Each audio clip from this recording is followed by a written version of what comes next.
Go. Okay, everybody, good morning. We're going to continue on with these labs. The second lab is a job database, and you can kind of read through it on the screen. Was chatting a little bit before about this lab, and you're going to notice we are still focusing on object-oriented, concepts, and really just continuing to learn object-oriented concepts, in addition to the new techniques and the new things in the chapter. If you really stop and think about what we did last chapter, we did inheritance, or was last chapter inheritance? I already try catch. We did try catch. We did exceptions last chapter. Yeah, we did exceptions, but uh, the exceptions weren't really the challenging part. Really, the challenging part is really just piecing all these different pieces together with the form and the classes and the objects and the properties and the pictures and so all this object oriented stuff that's really going on behind the scenes. If you struggled in chapter 12 to understand those concepts, then you're likely still struggling through these labs, because those are the principles that we're using here. So the new concept of, like, make a window pop up and send some information to that window. Yeah, there's new information here that we haven't covered before, but um, that's in addition to, I would just say, a lot of object-oriented concepts. Now, going through this, okay, we must have 5 industries. So, you know, working at a technical school, we've got 5 industries. We've got information technology, we've got carpentry, we've got automotive. We could use those industries. So we'll just pick 5 industries. Um, so a program must contain information about 5 jobs. So you pick the information technology program. Uh, you got five. You got excuse me. You got 5 industries, and then you have to have 5 jobs total. So no problem. So we got 5 industries, 5 jobs. The list box must be populated programmatically, right? So we're not just going to use the items collection in the GUI to build that out. We're just going to use our C# code to do that. You must allow multiple industries to be selected. And then step 5, clicking the search button will show the search results in a new window. Search results must be populated programmatically. So we're going to have a bunch of link labels over here, and depending on the industries that you select, the jobs for those industries pop up over here. A job contains information about a job. Well, a job just has a job title and a URL. That's all a job has. It's just going to have a URL to a web page about a job, right? So a job itself, the job class, is going to be pretty simple. The job is just going to have a job name and a URL. So that's good. And then an industry class that contains the name of the industry, so that's one property, and an array of jobs. And so those are the 2 things that the industry has. It has a name and an array of jobs. So to create an industry first, you have to have an array of jobs. Well, we have to create our job first, so that's where I'm going to start. I'm going to start by creating my job.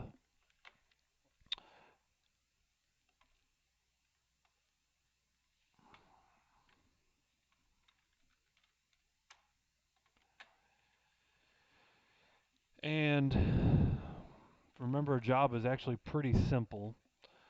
I'll just make a string for job title.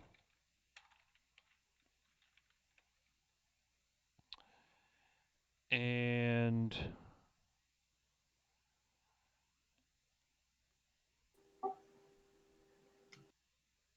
thinking about this, a URL, let's make it here's what I'm thinking. I'm going to add a using statement.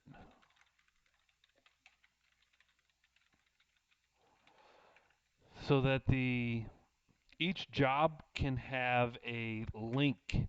Instead of a URL, which is just a string, I'm going to make each job have a link label, and we're going to call it link.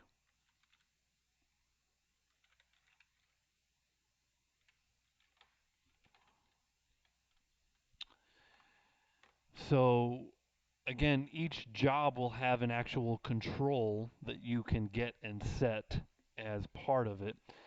And because I'm kind of thinking about this, um, we want the job title to be displayed. So I'm going to make a toString, public override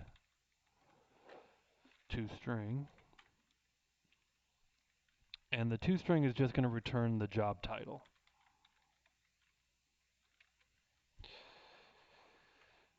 So trying to keep this pretty simple. Um, if you wanted to put a constructor in, we could add a constructor.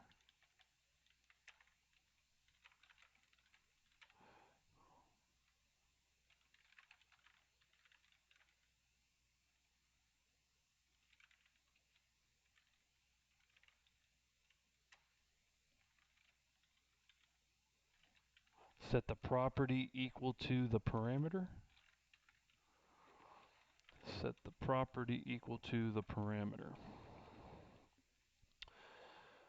And so, that's not necessary. We don't have to have the constructor there. We could use the default constructor and then use the object initializers like we have in the past. But that's the job class is really not anymore. So what's new here is that we're actually using a control uh, as a property of a job. So let's go ahead and add and you'll see this demonstrated here shortly. The next class per the requirements, so we created a job class that contains all the information about a job. You see that a job has a link and a title. So that's essentially what I've created a job out of. The next is the industry class that has a name of the industry and an array of jobs.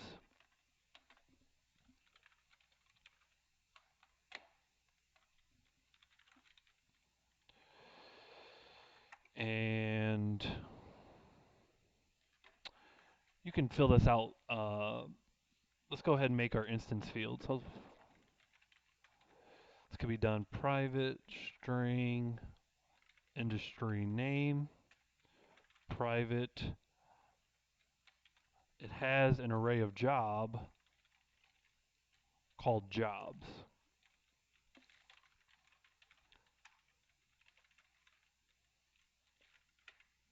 Let's go ahead and make our industry. And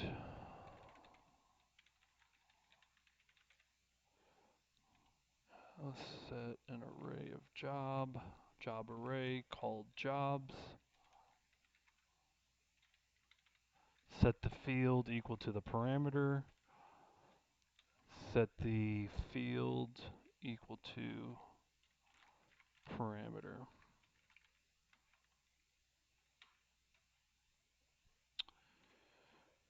Let's make our properties public string industry name.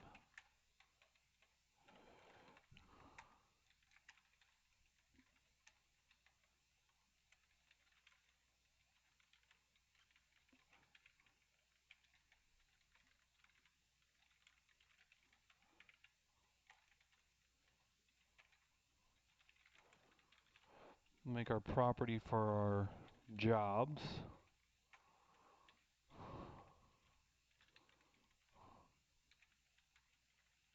Return our array of jobs. And the set block looks like this, right? So I just like hopping back and forth between the syntaxes just because number one helps everyone see that essentially this and this are doing the same thing. It's just a shorter syntax. So I think it helps people get used to once you're used to one, you can kind of see how they're similar and how this is a shortcut.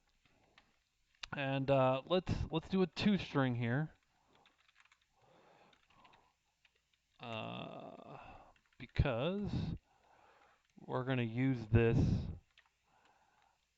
to put our industries in the drop-down list. Keep in mind when you're filling a drop-down list programmatically that you need to have a toString to to get the object to show what you want it to show in the drop-down list. Obviously, we're going to return the industry name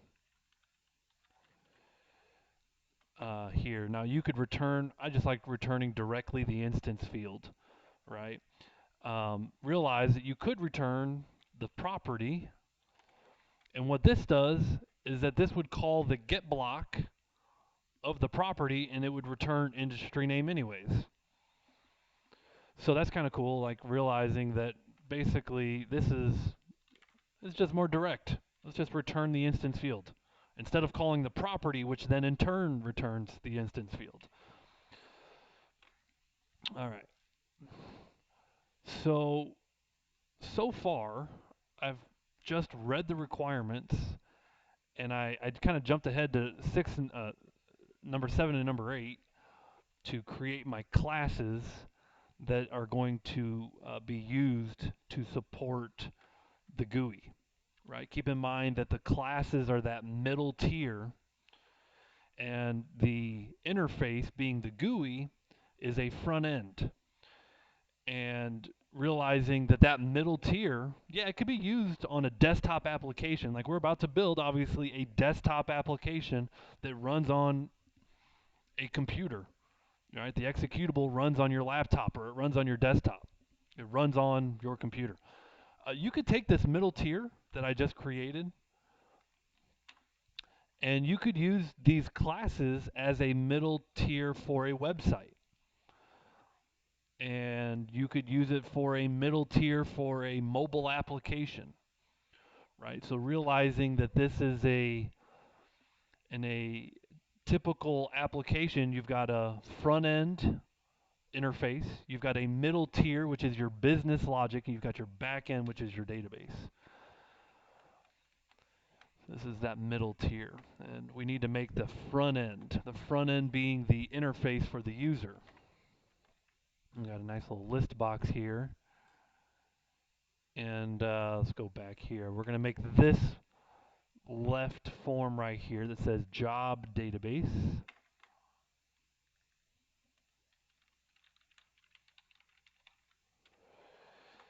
And what industries are you interested in? Select all that apply.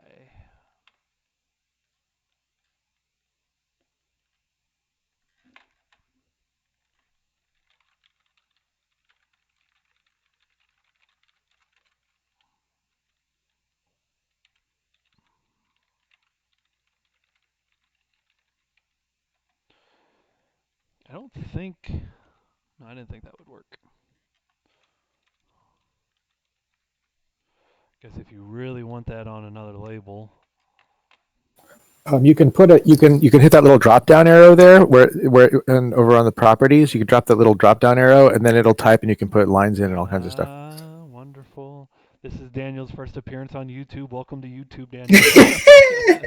Hello to all my fans.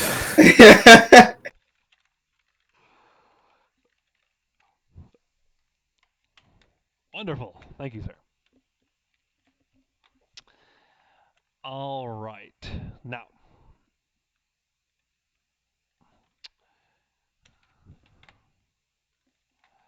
what we need to do is we need to create some industries and then have those industries in the list.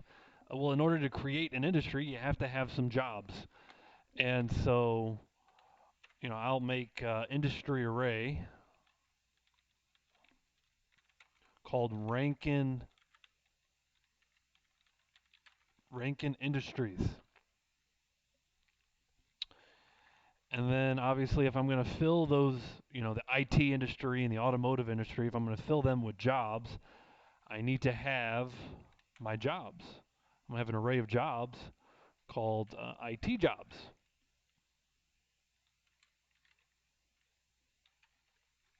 And let's fill these out.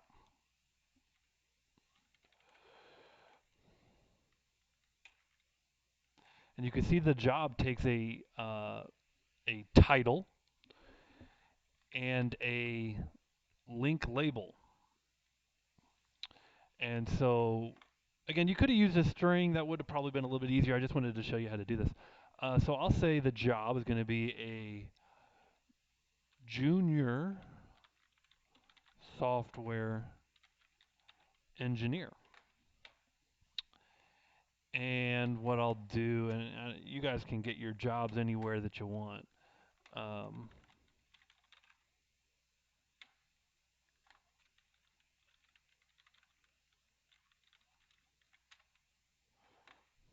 I don't know why it thinks I live in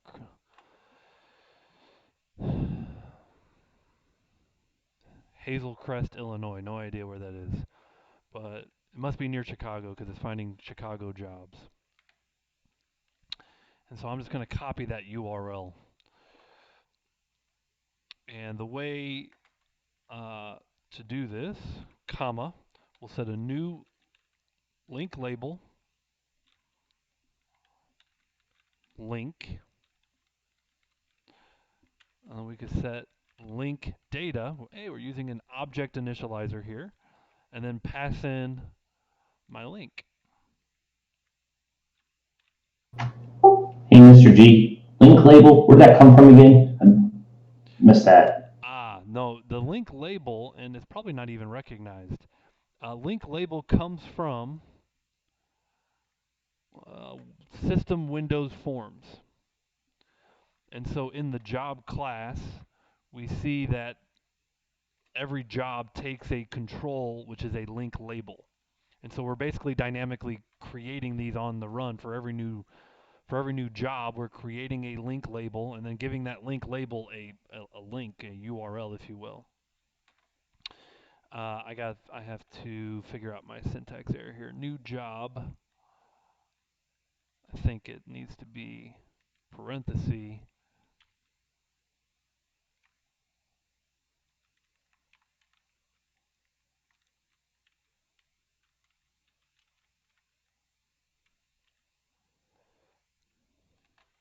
I'm missing something.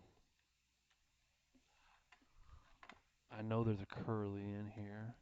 Okay, so it needs to end the curly.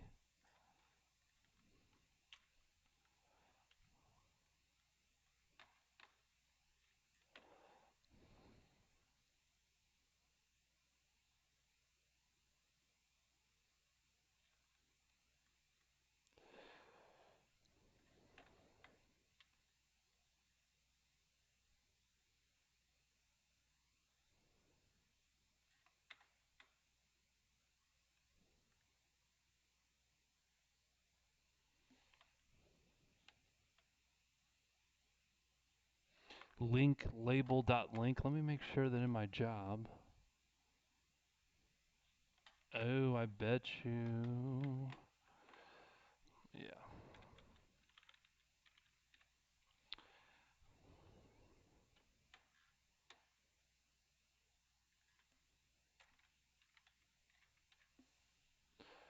There we go. Now, there we go. So let me create the next job. We'll see.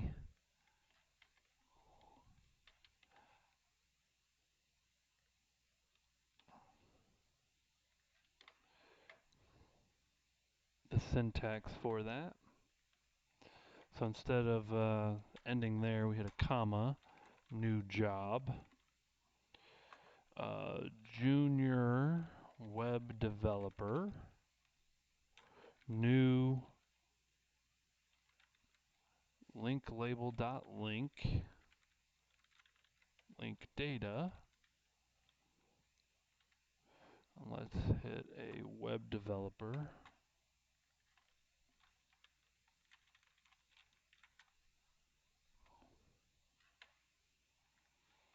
Oh, there we go. Junior .NET developer programmers. That's a pretty solid salary. I'd take that.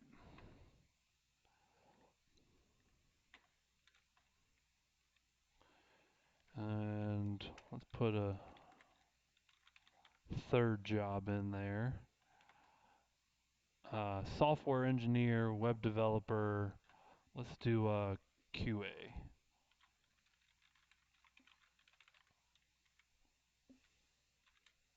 I don't know if they're called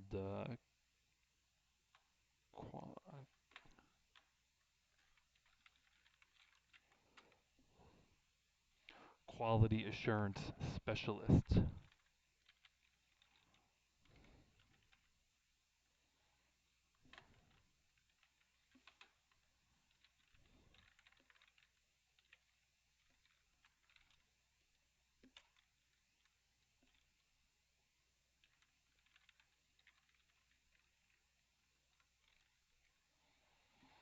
Okay, so all right.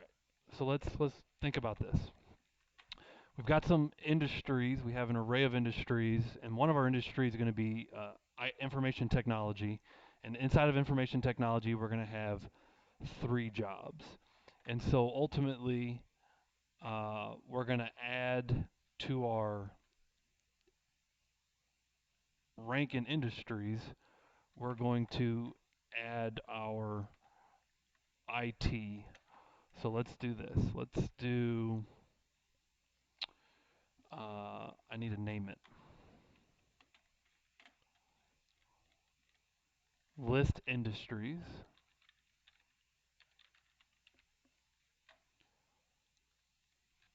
So inside of the constructor for our form, we have list industries items dot add.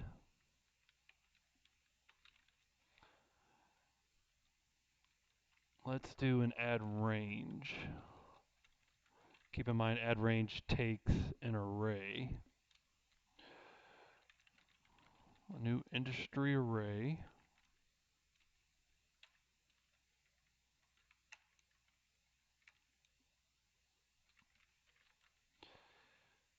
And our first industry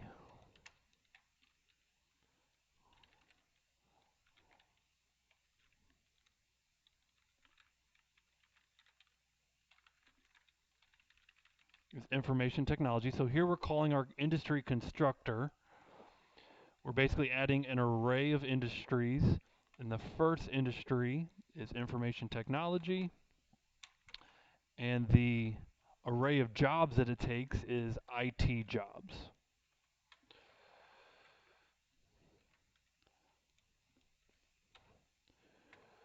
So let's see if we run this, if we get our, nope.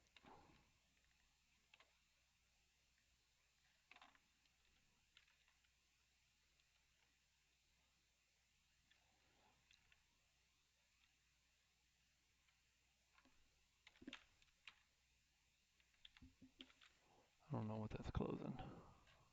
Yeah, I thought that might be wrong.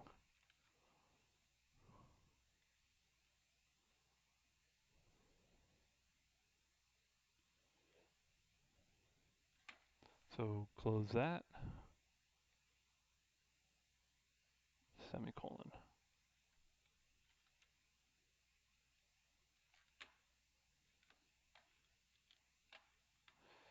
Oh, syntax. I think I'm forgetting a curly still.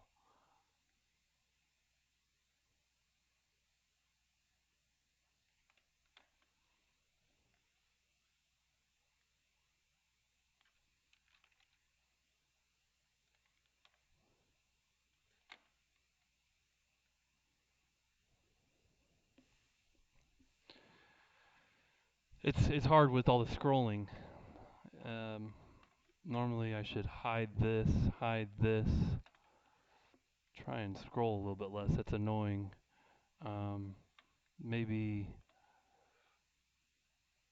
I could put some line breaks in here to make that a little less choppy. With all the side scrolling, I don't like it. That's what was throwing me off. But create an array of jobs called IT jobs. Each job has a title and a link. And And so this is definitely something we haven't covered in lecture or anything. So it's definitely something new that you guys haven't seen before. So and this is not the way that you would have to solve this problem. You could solve this problem using a just a string for the URL, but I just wanted to show a different approach as well. Okay, so our first industry is IT jobs. Here we're going to add a bunch of industries to our list, one at a time, and each one we instantiate an industry, give it a title and an array of jobs, and now we do get the title to pop up.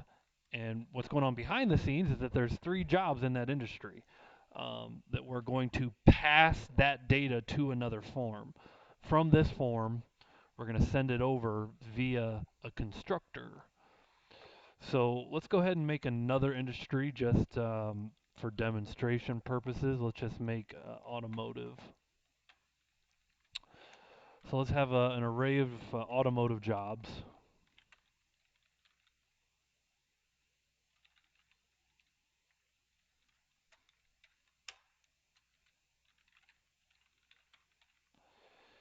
Um,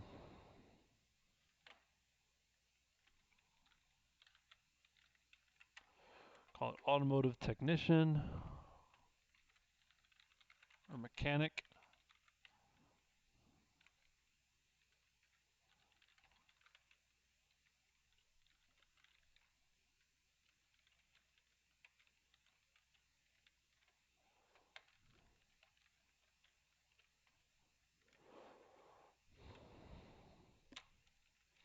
And we'll just put 2 jobs for automotive.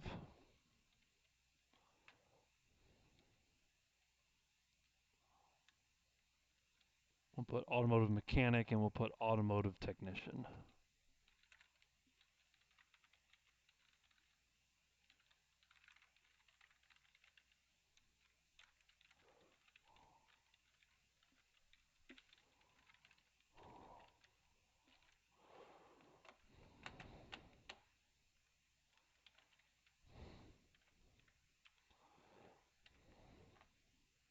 No semicolon needed.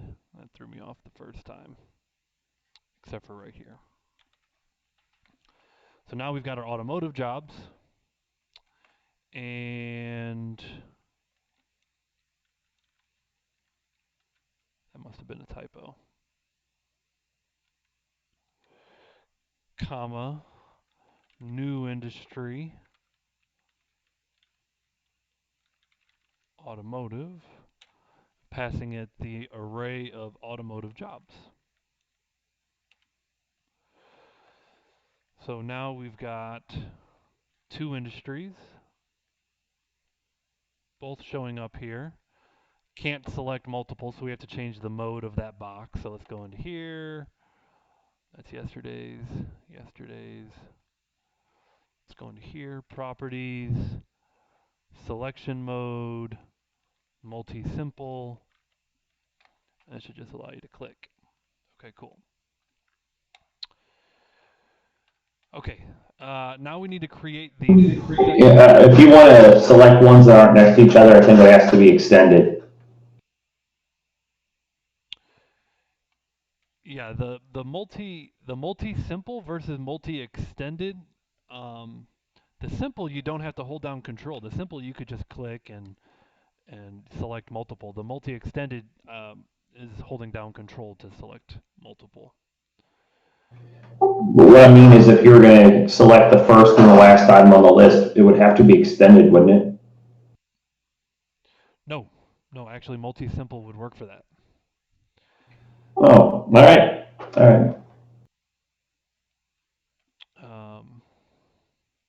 Yeah, which is, and I was let's add a third one. Let's add HVAC. We'll just add 1 job for HVAC, and we'll look at that. So the job array of heating, venting, air conditioning, and cooling.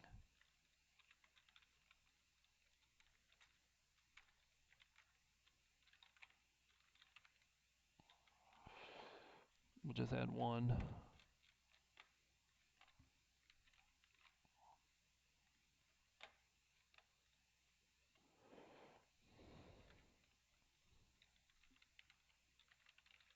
HVAC installer, new link label dot link.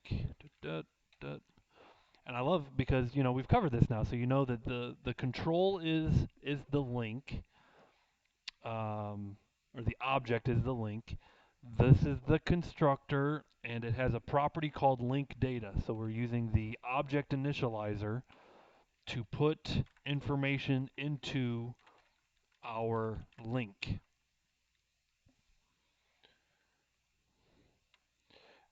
And as we learned yesterday, if you wanted to learn more about this control, per Daniel's recommendation, thank you, Daniel, as we would go to link label.link MSDN, and we can learn more about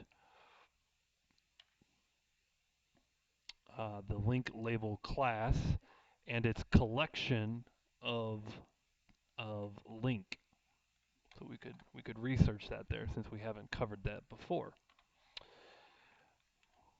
Whoop. Mr. G, can you explain why you need the word new there? Why not just use link equals link data?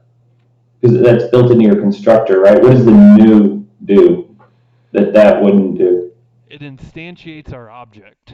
So our object is a link label, and so um, it's creating an object for us. Without the keyword new, we cannot create an object. And so that's what the keyword new does. But isn't that already in class? The link label is part of the job class. So when you're creating a new job, wouldn't that just sort of like be part of it? Nope. Nope. We're saying that each job will take a link label, but we have to create that link label, and we have to instantiate it and pass it in.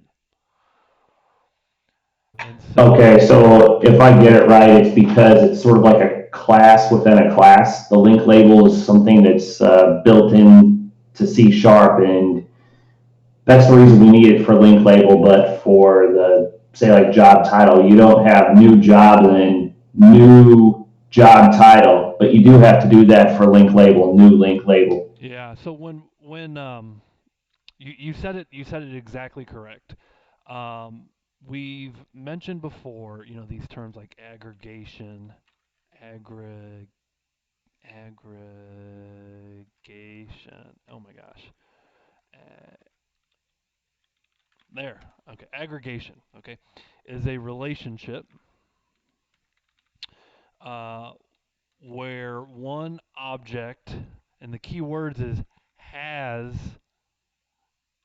has a or has an. So a relationship where one object has another object as its member. So you would say that a job has another object, has a link label as part of it, right? So a job has a link label object as part of a job. So when you said, yeah, you would say that one object has another, I believe is what you said.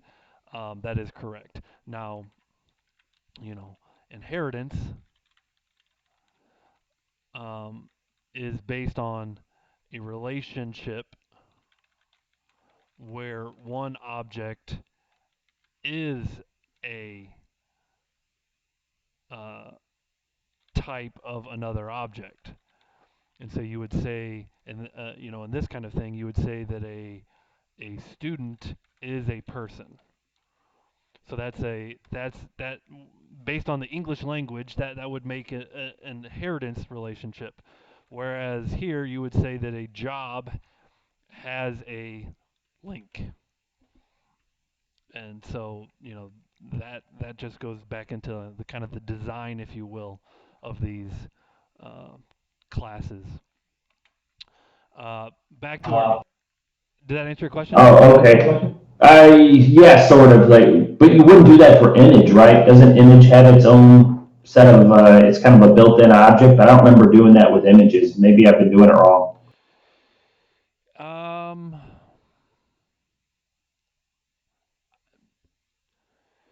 when we need to instantiate like a control, then you would. But when you drag an image list onto the form, that handles the new keyword for you. That when you drag, see what we're not doing is we're not dragging link labels onto the form here. And so since we're not dragging link labels onto the form, this is going to create our link label for us. And what you just mentioned is, well, we didn't do that for an image. Well, no, because, and you're right, we did not do that for an image, because when we drag an image, duh, duh, duh, duh, duh. Man, this is a joke. Where's my image? Picture box. There it is. When we literally drag, boom, and we hit that there, um, that code where you're saying a new picture box, that is actually behind the scenes in our form designer.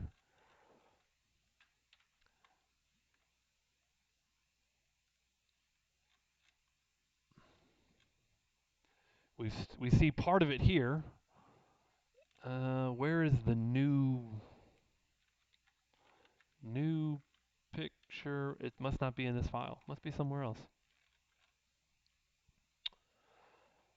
But yeah, you're correct in what you said, that we didn't say new picture box for each image.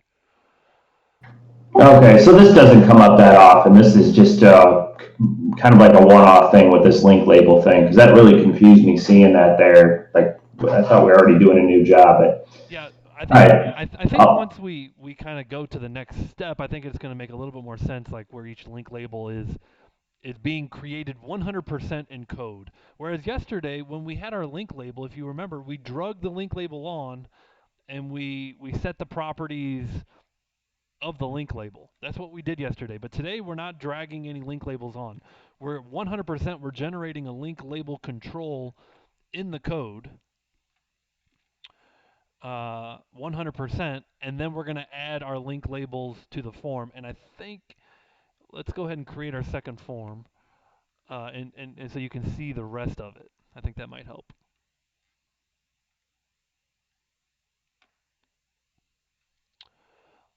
And let's go ahead and add. Uh, this will be our form FRM jobs list.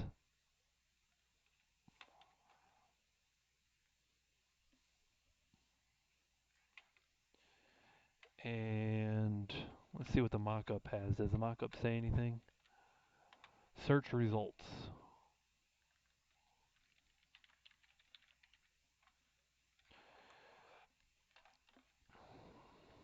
Okay. Now, what we're going to do is we are going to pass over our array of industries. So we've got one form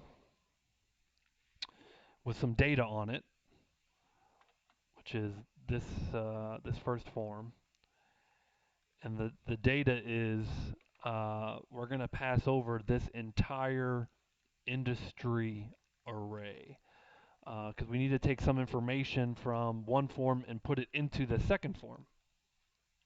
And so historically, we haven't touched this constructor for our forms, but this will be new for us. Now our constructor, we could say, okay, let's go ahead and accept an array of industries.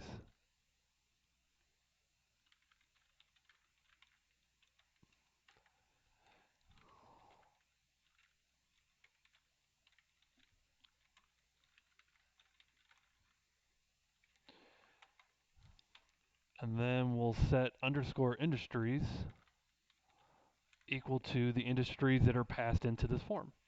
And so right now uh, we have three industries in our industries array that we're going to take all that data and we're going to pass it over from the first form into the second form. And so we do that by using and utilizing our constructor.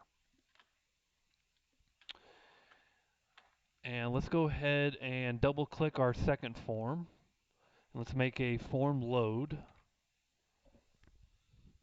Excuse me.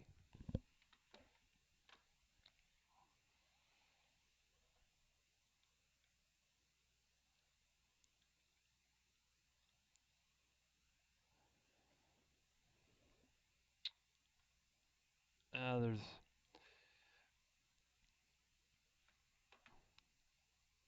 I should have looked ahead a little bit because I've solved this problem before, and uh, this is not the easiest way to solve it. I wouldn't normally show you given there's multiple ways to solve any problem. I like to show you an easier solution, and I'm realizing that this is not the easiest way to solve this problem. Um, so bear with me. I will try and explain this. Um,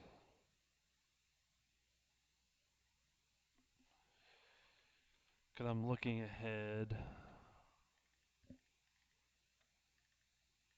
Okay, got that.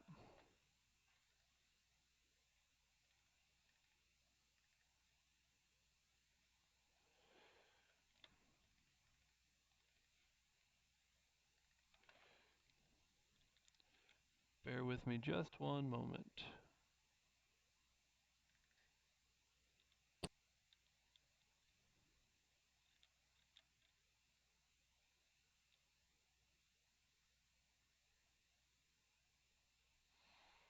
Okay.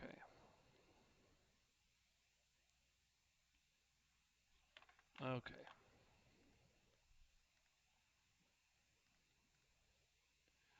What I'm going to do next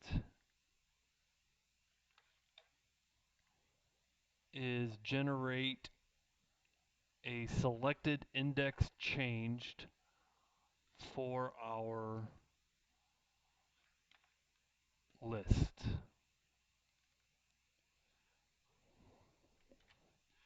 And what I'm going to do is narrow down the industries. So if I've got 3 industries when the form loads, let's make sure to add our third industry.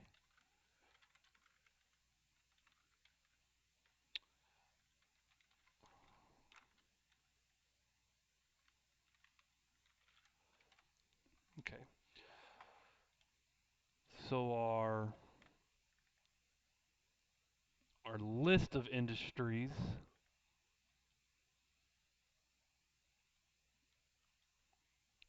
is populated here. But notice we have not actually used this Ranken Industries. And so maybe instead of calling this Ranken Industries, I'm going to call this my selected. Because it's selected industries, we haven't selected anything up to this point. All we've done is we've made some job arrays and we've populated our list with an array of industries. But now we're going to actually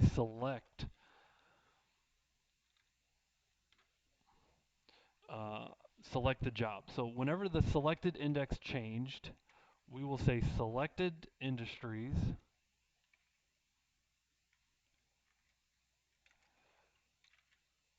will dimension our array to be however many are selected and in the list. So our list is called listIndustry.items.count because this items collection will give us a count. So we're dimensioning our selected industries to say, hey, there's 2 industries selected. And so this is going to dimension our selected industries array to the number of selected items. And so if they select 3 things, then this will say, okay, this array will hold 3 things. If they select 2 things, this array holds 2 things, right? And then we need to put the data into our selected industry. So I'll do a for loop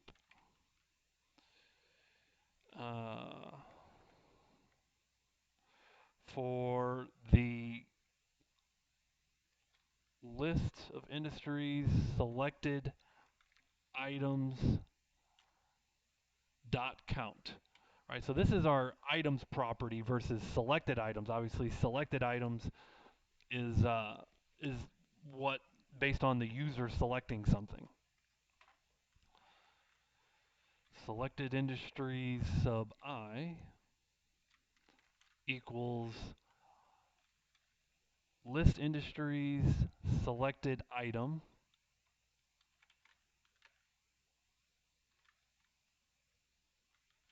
and we need to cast that into an industry.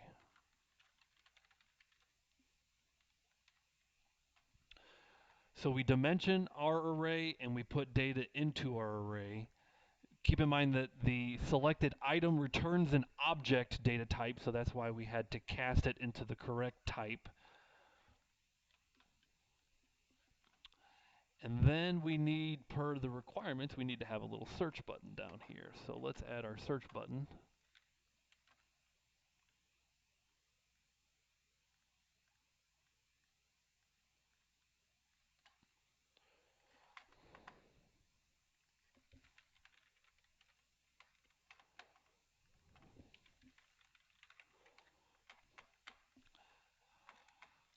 Start from the beginning, walk through this. We have our selected industries,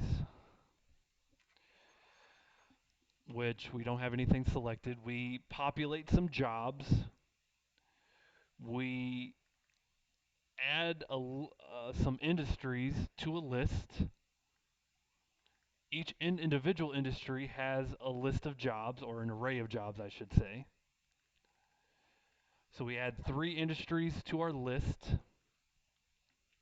Whenever we change the index of our list, we say, okay, how many items were selected? And let's dimension our array to say, okay, there's 1 industry, 2 industry, or 3 industries. This is dimensioning our array. Then we loop through our selected items, and we say, okay, for each selected industry, let's go ahead and put that into our array. For each selected item, let's put that into our array. And then what we're going to do is we're going to pass that industry array over into our next form. So that's our next form is only going to hold the selected items that have been made from the first form. And we're going to do that on the search button. On the search button, we have a new form, form job list, called job list equals new form job list.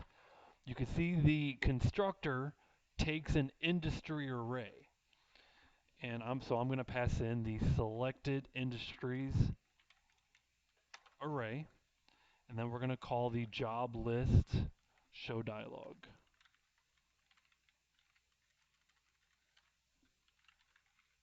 There she is. So we've selected some industries. We're going to pass it over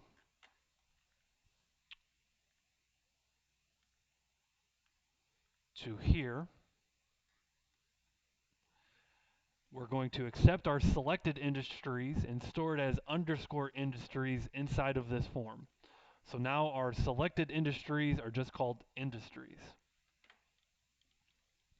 Keep in mind that each industry has a list of jobs. So we're going to have to loop through each industry. We're going to need a nested loop. We're going to loop through each industry, and inside of each industry, we're going to loop through each job. And so that's where I was saying a little bit earlier that maybe this could have been done in an easier fashion. Actually, I know it could have been done in an easier fashion. I've done it in an easier fashion. So my apologies for showing you the slightly more complicated way of solving this. So let's loop through each industry. I'm going to start with for each industry is our type. Industry called, we'll just call it industry item. In our underscore industries. Daniel, I know you love this. For each industry item in industries. Daniel has expressed that this could be more descriptive, and I don't disagree.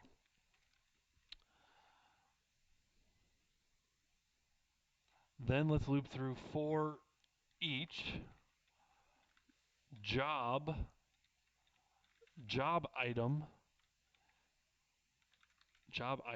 in industry item dot jobs. In just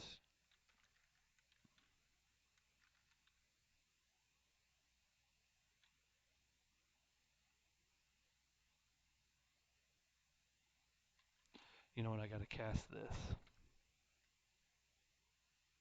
No, I shouldn't have to cast that. Let's see.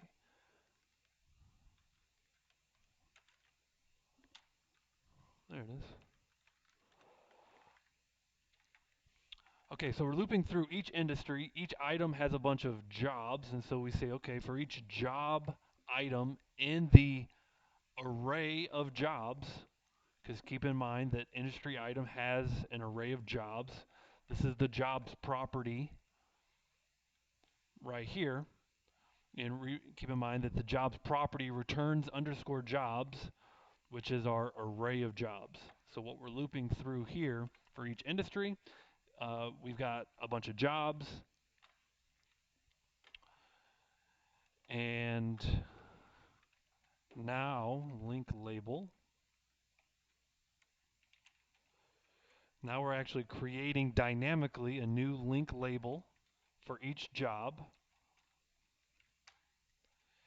And we're going to set the text property of the label equal to job item dot job title.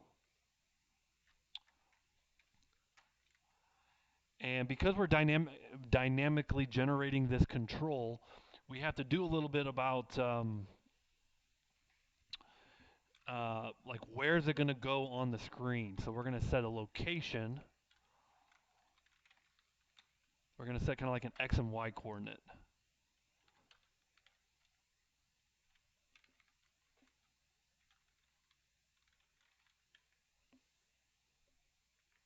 We're going to set this auto size to true. Again, something we haven't done before is dynamically generated a control in code. This was my little hesitation. And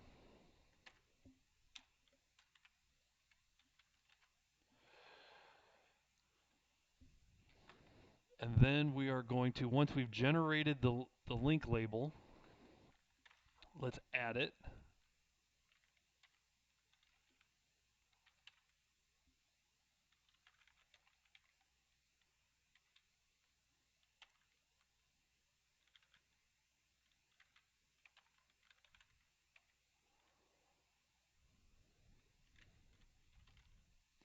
And then we have to wire up an event handler. Again, something we haven't done at this point. We say, okay, when we click this label, link clicked, we're going to wire up a handler called label link clicked. And we haven't created the label link clicked yet, so let's do that.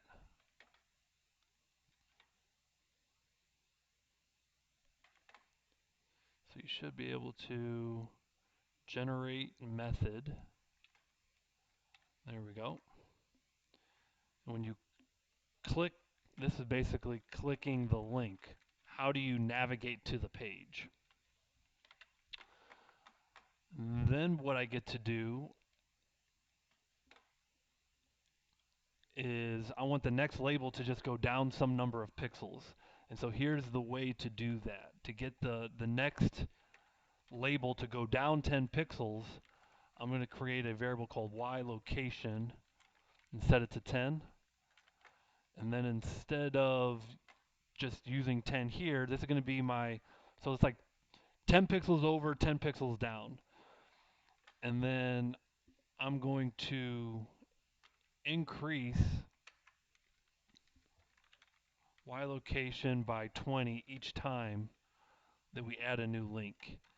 And then finally, we add it to the screen. This controls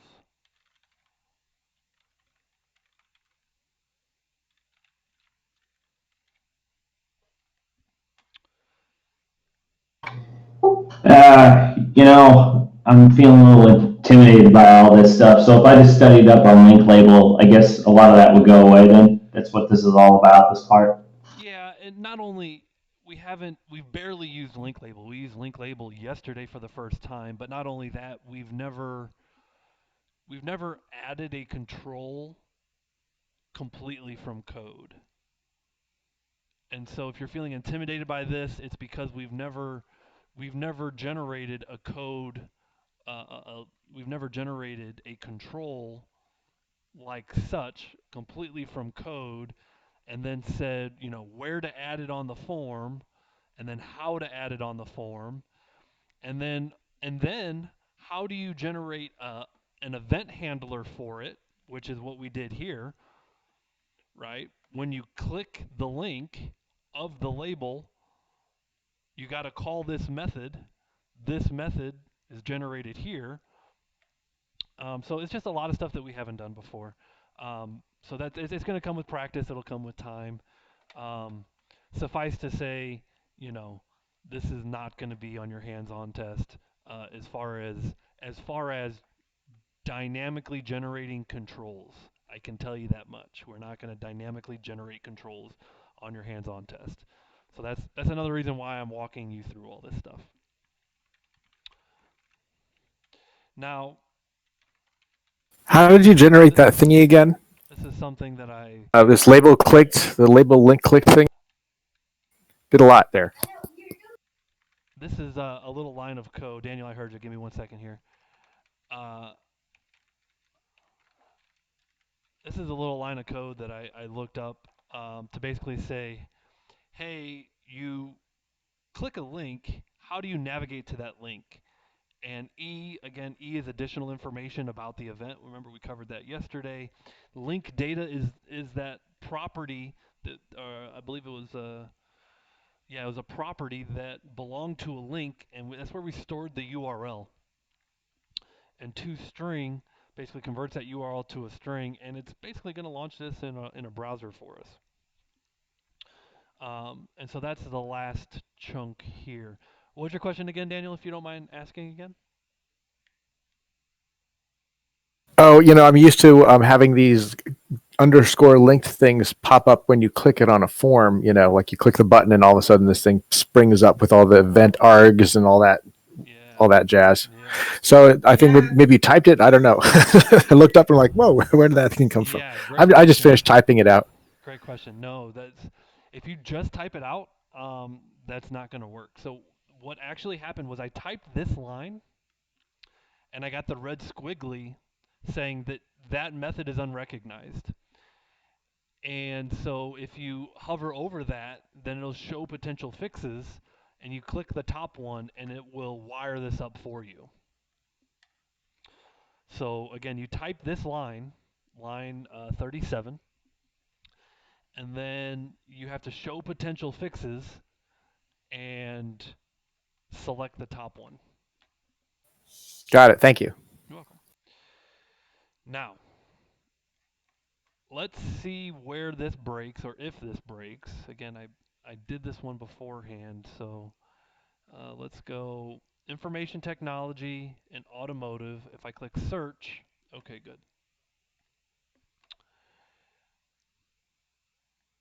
Line 28 on form job list. So that's my second form, okay. Ooh, that's good. Junior software engineer, junior software engineer, quality. Obviously, we're bugging out here. Line 28 here.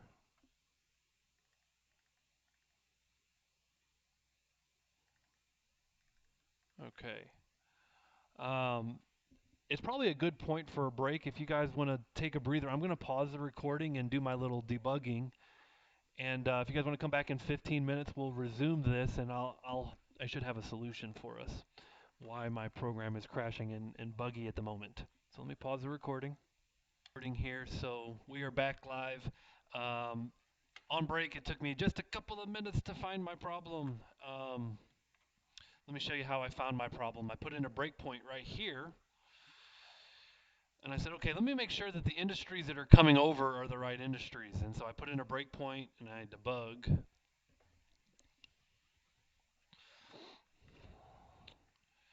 And I selected two industries and I click search.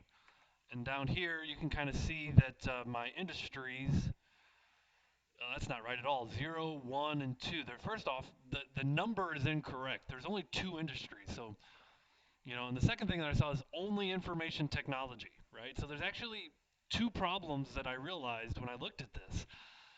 Industries is supposed to be two. We've selected two industries. It's showing three. That's a problem. And then the other problem is that they're both information technology, so that's also a problem. So I knew the problem, at least at this point, was not in my second form. I knew the problem was in my first form. And so the first thing I wanted to see is, well, why is it three industries? So anytime I change my index on my list, I was like, okay, we're redimensioning my selected industries to be the items.count. I was like, well, wait a minute, there's always three items. That's not what I was trying to go for. My selected industries should be however many items I select. And so it's not items.count because that's always three. So I went, okay, well, what do I look at? Items. Selected items dot count. Oh, that's a lot different. Different than, so items dot count is always the same. Selected items dot count, obviously that's going to be based on the number of items that they chose. I was like, okay, well that's going to fix my dimensioning problem. Now, now there's going to be two instead of three all the time. And then I said, well, there was another problem. The other problem was when I'm actually putting my data in, this line right here wasn't working because both times they're information technology. So my selected item, it must have been defaulting to the top. And I was like, well, again, let's use selected items. And you can see the selected items. We can actually use, it's a collection. And because it's a collection, we can use a subscript. And so let's say, okay, my selected industry sub-0 is selected item sub-0. My selected industry sub-1 is selected items sub-1. And those were my two bugs that fixed the problem. Now, what I'd like to do is maybe just put a breakpoint in and kind of trace this with you guys because maybe you'd like to see how this works. And so I'll put a breakpoint in here, and I'll keep my breakpoint in the other form here. Actually, let's put it on here and here. Let's put a few different breakpoints. So let's start debugging. Select IT. Oh, right away we hit a breakpoint. IT, we can see selected industries. Now there's one. So our selected industries is one, which is good. And now we say selected industries sub-0 is selected items sub-0. If we look at selected items, we can see that there's one selected item. Let's look at our selected industries now. Selected industries is now information technology. Oh, perfect. That ends that loop, takes us back. Now let's select HVAC. Okay, now selected industries is now being dimensioned to 2. Selected industries sub-0 is IT. Selected industries sub-1. Now if I look at selected industries, you can see information technology and HVAC. Those are our two selected industries. So now that's working. That ends our loop. That turns us back to here. Let's click on search. We go to search, step through search. Let's instantiate our form, passing our selected industries over via the constructor.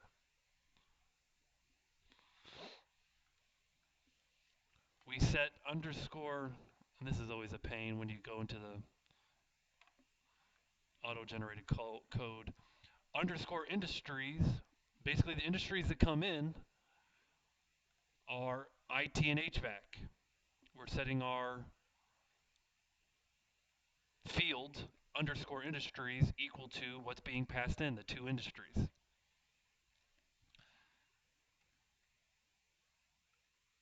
Now, this is not running this code. Oh, actually, yeah, it is. I'm sorry. It's running form load. We're looping through the industries and underscore industries. Again, there's two of them. So the outer loop is for two industries.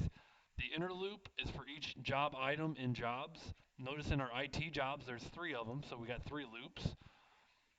Throughout each loop, we generate a link label. We set a text equal to junior software engineer, location and auto size.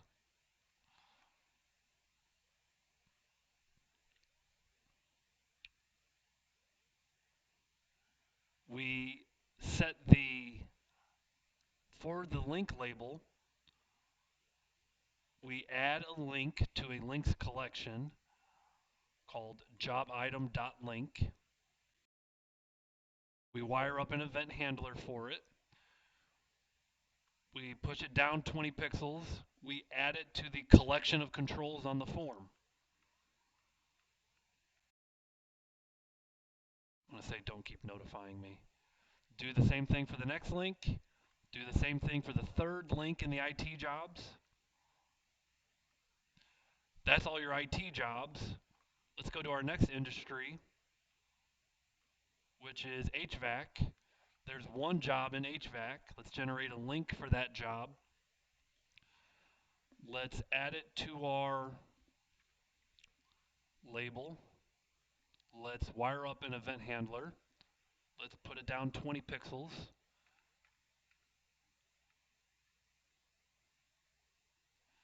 And there you see we've got our four links.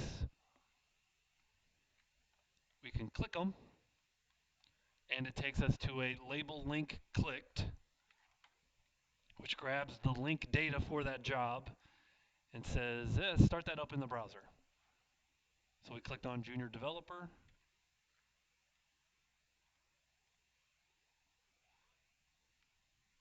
F11, F11. Let's click on HVAC installer.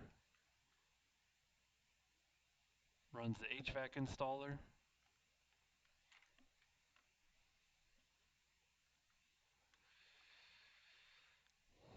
QA specialist.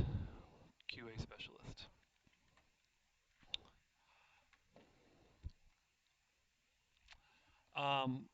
That was a more complex version of the code. Let me see if I have an easier version. Just you guys can use either one. Let me see if I've got a more simplified version of that. I believe I do.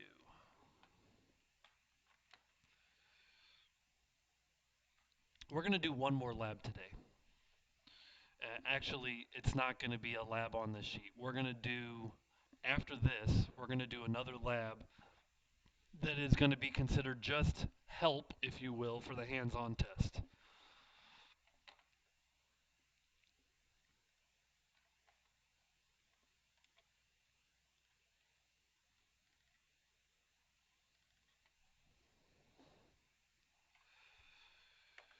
Okay.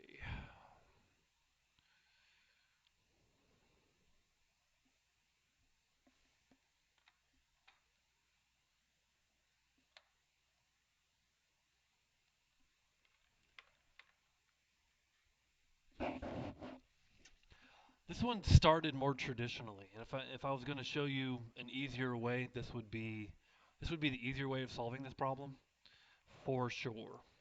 Where we're not dynamically generating controls. Um, let's take a look at this one. So the job class is a little bit more traditional. We just got a string for the URL and a string for the job name, right? So the job class is a little bit easier. The industry takes an industry name and an array of jobs. So that's just about the same. There's really nothing different about the industry class. The industry class is just the same.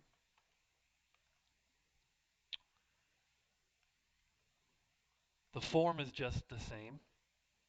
Let's view the code for the form. We've got an industries array of 4 industries. We've got jobs arrays, IT jobs, carpenter, automotive, and sales. So you can see this is just when I solved it last year. This is how I solved it for the class with my class. For my IT jobs, I went ahead and filled an array of IT jobs. Carpenter jobs did the same thing. Automotive jobs, sales jobs. We then instantiated, or we filled, I should say, we filled our Ranken industries with all of our data, both the industry and the array of jobs. Industry, array of jobs, industry, array of jobs, industry, array of jobs. We then added a range, the Ranken industries, to our list. All good there.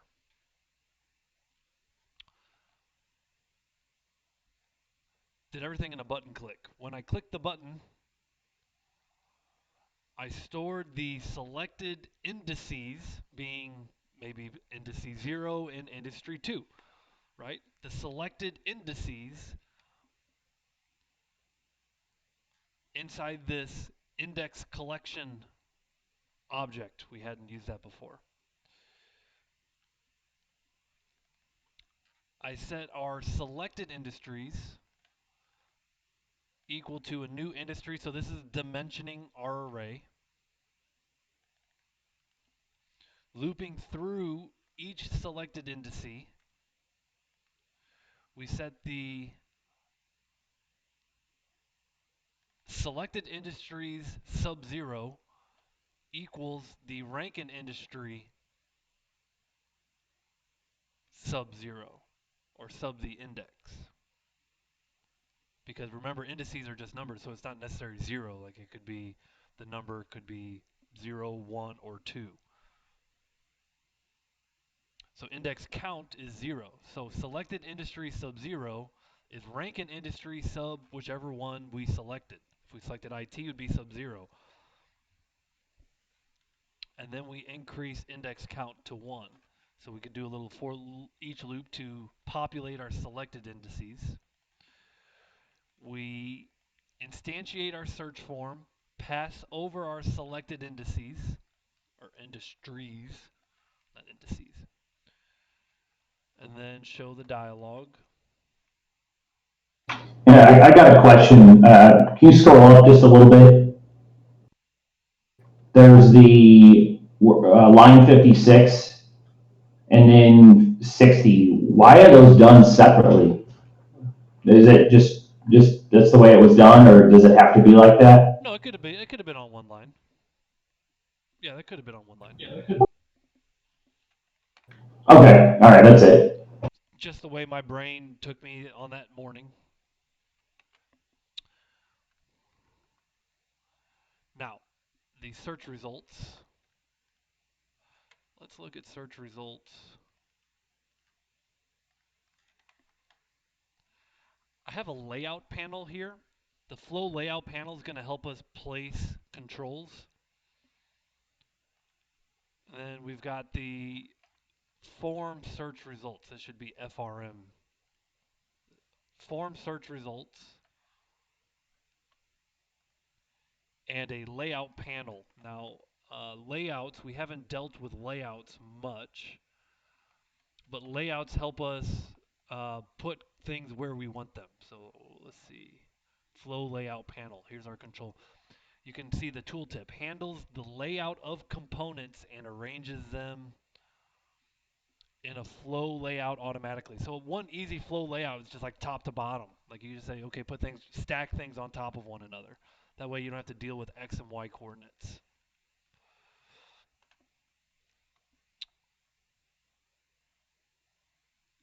So here in the constructor of our form search results, This doesn't need to be a params. It could just be an array of industries. That's not necessary. Leave it in there, but it shouldn't be necessary. Selected industries, again, is set to what's passed in. We got our nested loop. I tell you what, here on the same thing, I did the same thing. I generated a new link label. I set the text. I wired up an event handler. I auto-sized it. The one thing that's different here is I used the layout panel to automatically stack our controls on top of one another. That way I didn't have to deal with X and Y coordinates. And then here's our event handler. And basically it says, hey, whenever you click a link, run this method. And basically it loops through each industry, loops through each job, finds the job, and navigates you to that link. So it's not all too terribly different. This second example, just another way of solving the same problem using this flow layout panel. Okay. Mr. G, is there any way that you can just have a URL pop up without having to do a loop? Like, isn't it energized with a hyperlink somehow? Yeah, that's You what we know? did. Yeah, yes. We did that.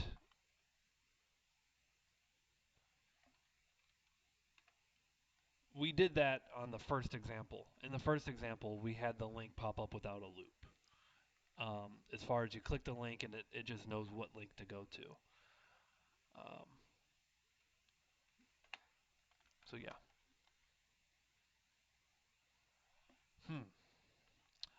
I'm going to save lab 3 for tomorrow, and you'll be doing lab 4 solo. I'll be here to answer questions. But what I wanted to demonstrate, normally I am pretty uh, quiet. I shut my mouth when people are looking to narrow things down for the hands-on test. Uh, Mr. G, we're studying chapter 10. What's on the chapter 10 hands-on test? Um, my normal answer is anything that's in the chapter is potential to be on the test. And that's a fair answer. If I tell you just to study one thing, then you're more likely going to study that one thing and ignore other things. So I don't want to tell you, I don't want to narrow down what you study. I want you to study everything, and I want you to study everything hard, right? So study everything hard. That's still my message here. However, I will narrow something down and tell you that we are going to have a hands-on test where you're filling drop-down lists from code, but dynamically. And here's what I mean by that. Notice, depending on what I select in this first drop-down list, it populates the second one differently. So if I select, okay, what year do I want? 2018. Now I see these options. These are the cars that are available from 2018. But if I select 2019, I get a different list. You notice Tesla's on there. 2018 cars, we got some makes. 2019 cars, we got some different makes. Let's notice if I select Tesla, we get the Model 3, pops up a picture of the Model 3 along with the year, make, and model. We select 2018 Buick Encore, Buick LaCrosse. And so we get the year, the make, and the model. And so I will tell you that this is going to be on Friday's hands-on test where we're making selections with a drop-down list. Based on our selections, we're dynamically changing. I must have not had any 2019 Fords. There we go. Just like your labs, I kind of partially do these and just let people fill in the blanks. So I'm going to do this one with you guys so that there's no, well, that's not a surprise come Friday. Okay, so this is the lab that we're doing. I don't have a lab sheet for it, but this is just what we'll call a hands-on test prep. So as far as the requirements go, oops, that's we're just going to use this as our demonstration. We're going to build this. So let me open up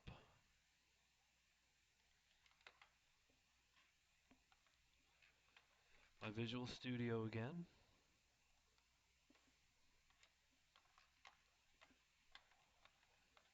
And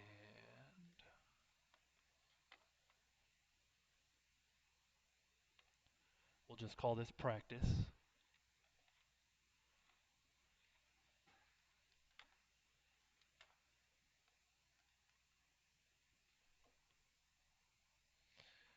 My cat is roaming around in my basement, so I'm distracted.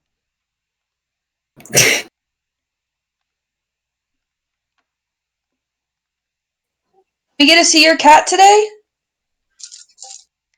Maybe if he makes an appearance. He's hiding under a bunch of boxes right now. I feel that.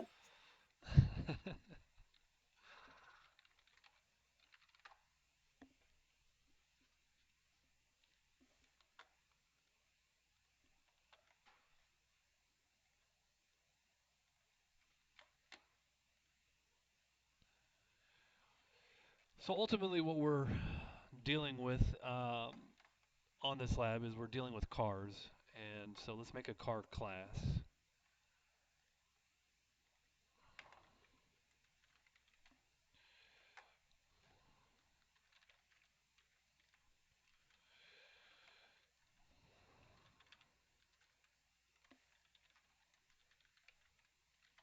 Car has a year, a make, a model,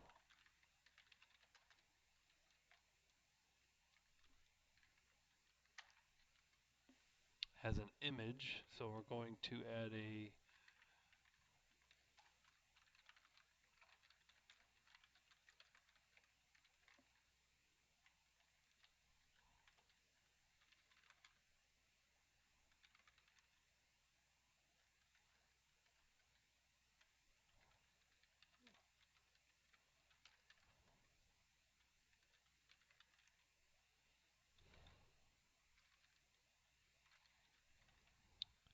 actually I didn't need this.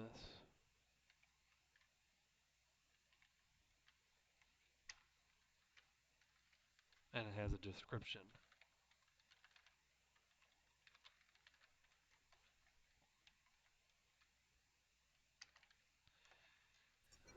Mr. G, I don't know if you saw the question in the chat. Are you going to put this also on YouTube? Yep, this is on YouTube. Right. I should still be recording. Yeah, I'm recording.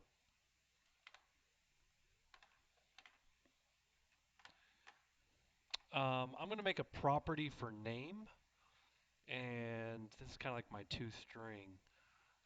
Public string name get block returns the year, make, and the model. So if I call the name property, I get those three pieces of data.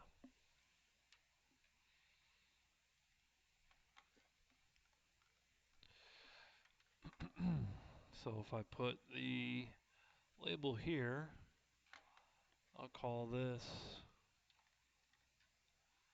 label name.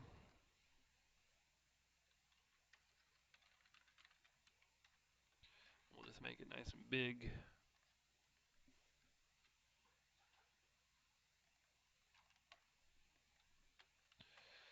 Okay, let's make a label for year. While you're doing this easier activity, can you clarify again, what are the dangers with using auto-implemented properties? Sometimes you can use them, sometimes you shouldn't, right? It's only when you need to alter if it's something other than the default of return for the get and value for the set, right? Yeah, you said that right. If you need to do more, anything more than just a simple get and a simple set, if you need to have more logic in there, then you don't use auto implemented. You have to use the traditional property. So, oh, if the year needs to be between 1990 and 2020, and you try and set the year to be 1930, you could put that logic, inside of the class, and you could not use. If you did that, then you would not use a traditional uh, auto implemented property. You would use a traditional property. Drop down list combo.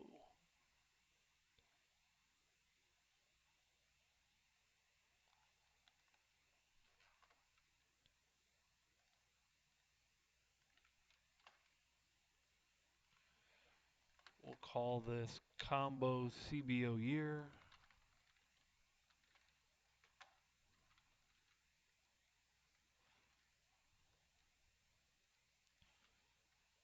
Combo year. Combo.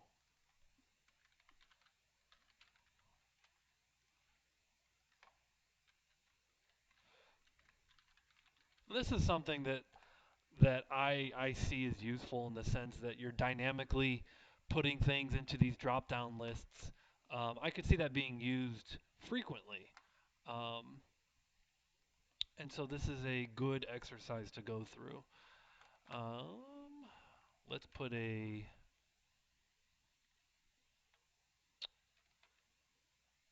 image,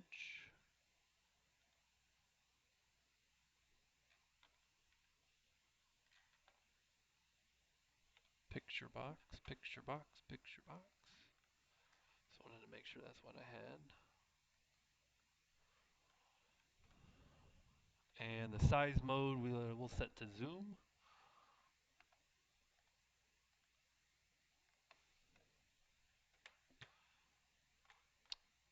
And let's see.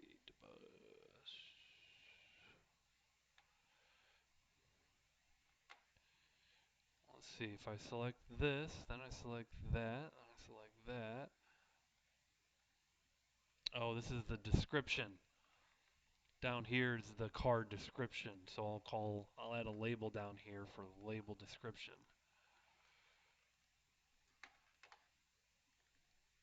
The description of the car.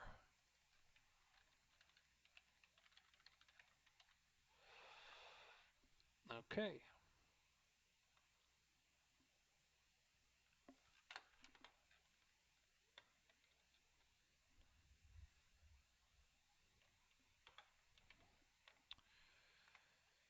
So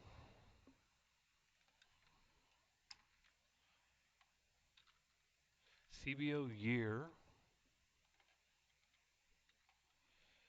dot items dot add range. This is not very dynamic on this part. What we do is we say we could have an array of strings,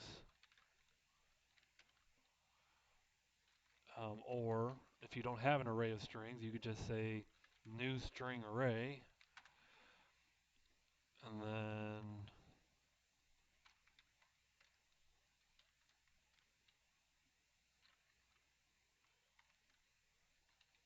the first one will say please select year. We'll say 2019, 2020.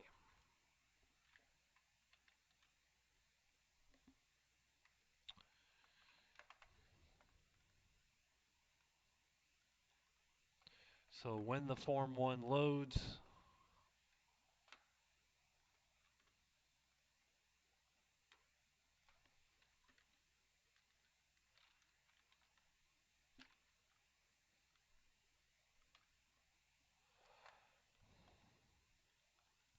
we get those two options. Because there's a lot going on,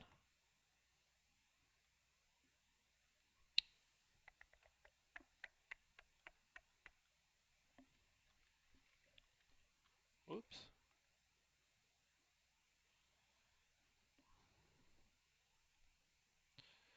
Hit some hotkeys.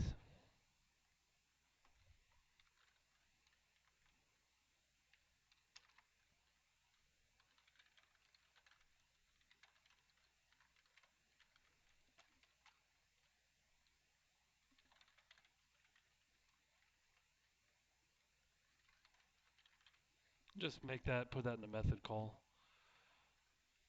Kind of see the idea that this get years calls get years, and then that should still work just the same. Okay.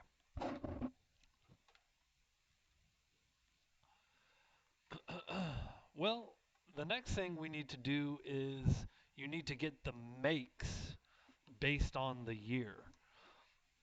And so let's make a method that's going to return the makes, the car makes, and it's going to pass in the year into this method. Typing is a struggle this morning.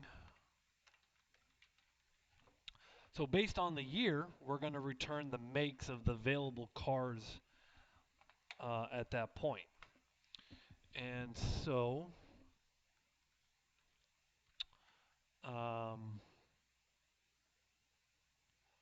2019, 2020, we're going to do a switch on the year. The default is going to say return new string array that says please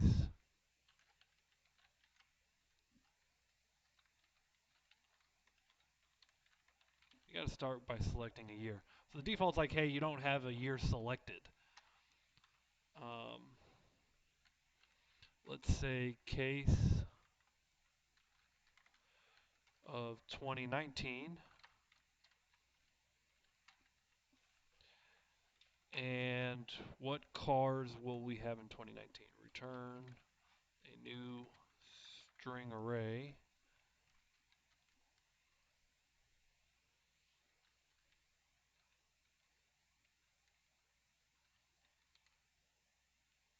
So if it says 2019, the first option is going to say please select make. The next option will say, I'm just going to mock up what I had prior. For a Buick, Chevy, and Ford. So if the user selects 2019, we're going to pass in 2019 to this method called getMakes. We're going to switch on 2019. If it's not found, it'll say please select a year, because that's what we need it to say. If it's 2019, it's going to return these four strings. The first one saying please select, the next one saying Buick, Chevy, and Ford. And let's do case 2020.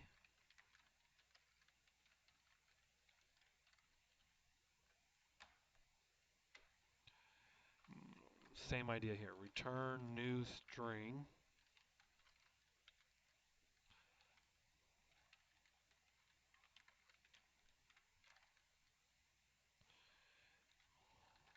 We'll do the same three. Buick, Chevy,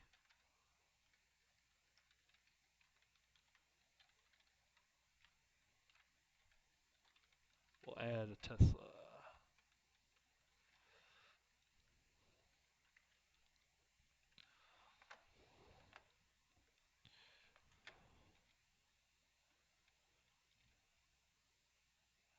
Okay, so now let's put a event handler in for the year. And when we change the year, let's grab the year.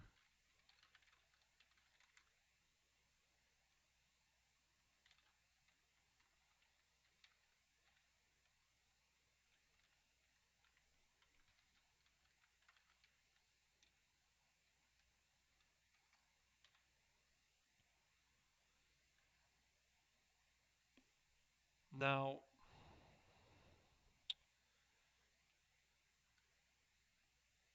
if we continually are changing the years, each time you change the years, you need to change the makes, and so it makes sense to clear the makes at the beginning.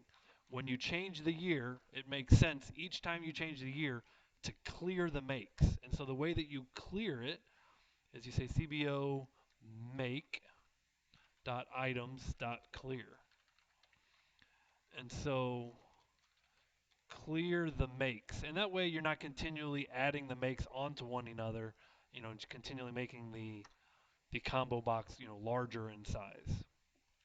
We grab the year, and because our get makes returns a string array, we can pass that to the add range method. So we'll say CBO make Hey, items. Mr. G, would you mind real quick? I just missed. I blinked as I was typing, and I missed the where how you got to the CBO your selected index change thingy. Where did you start with that? I know there's a way to do it with the right click. Let me answer that question here. Let me finish this line. So in our combo box items, our combo box for our make, we're adding a range, and we're going to call get make. That's our method, and we pass in the year here. All right. Sorry, I had to finish my train of thought there. Daniel, what's your question?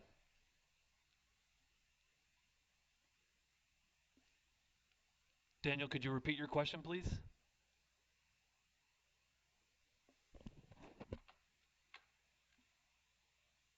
I just missed. I blinked a second and I missed how you got to the again. I know you do a right click and then it'll rig up the event handler for you. I just didn't see Oh, where you. I just double clicked this box right here. Oh, the old way. Yep. Oh, Yep. That's all. And what we're going to do is we're going to make sure that the combo make dot selected index is 0. So the index 0 says please select make, please select make. So when we load this up, you can see that our year is there. Now notice it's not selecting the index of 0 by default, but let's select 2019. Now it says please select a make, and there's our 3 options for 2019. If I select 2020, now we've got 4 options. If I go back to 19, it goes back to the 3 options.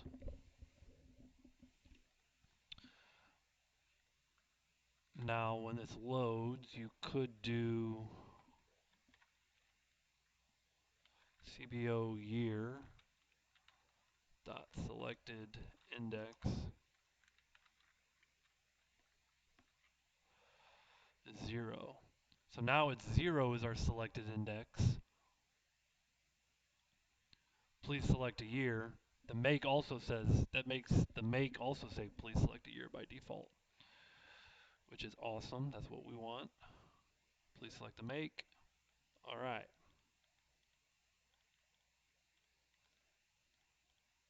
Perfect. Now we get to do this one more time based on what we select in the make to be what's in the model box. And then once we select a model box, we get to actually show the car and the information. We get to show the object.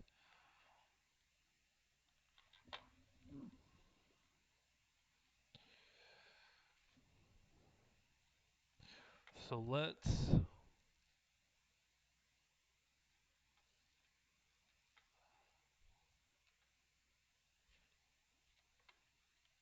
create a method just like we did before here. We created a get years method for one combo box that returns strings. Get make also returns strings. This next method, um, populate the models combo box.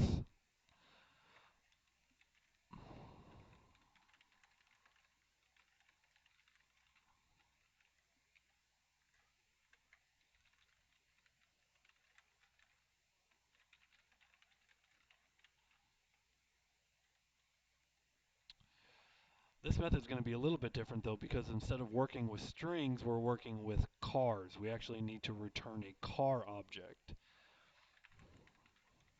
And it could be more than one car. It could be an array of cars. And this is based on two things. It's based on the year and the make.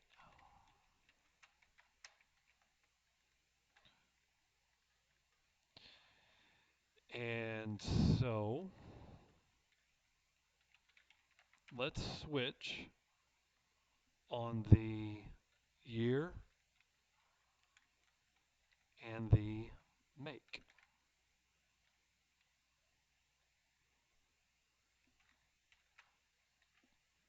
So we haven't done a switch like that before, where we're basically switching on a string literal with the year, a space, and the make.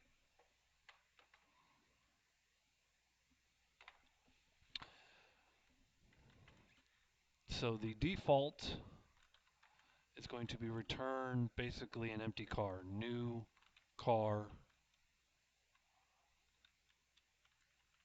array with nothing in it.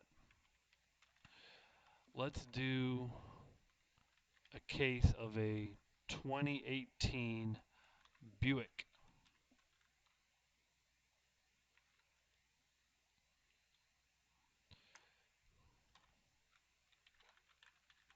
Here we're going to have two cars.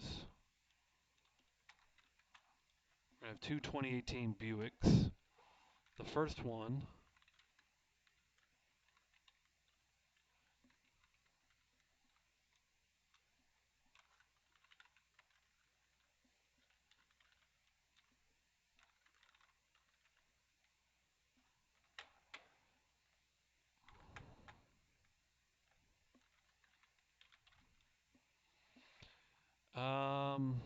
hang tight. What I need to do is get some images for us.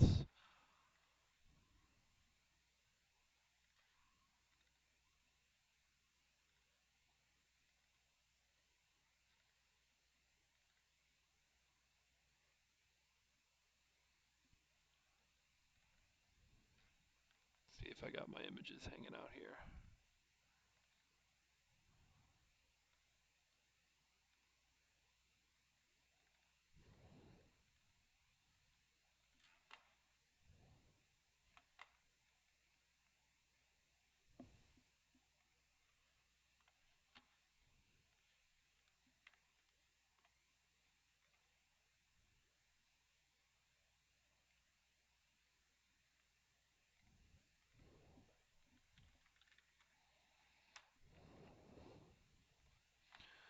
Okay, so I've got my images here. I can change, let's see, change the view to, you can kind of see my images there. I didn't populate all the different cars, but at least going to do Buicks and Teslas. Leave it at that. 2018 Buick, 2018 Buick, 19 Tesla. Oh, except for these are, let's just pretend like these are the, we'll bump every year up by one. 2019, 2019. We might get in trouble if we were really doing this in the real world. Just pretend that this car is 2020.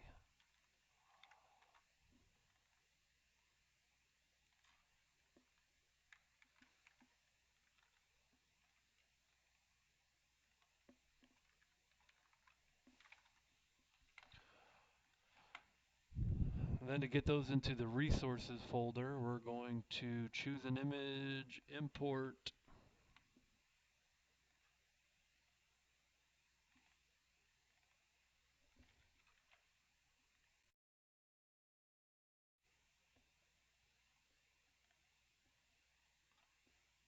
I didn't like one of my Teslas. What's wrong with my Tesla?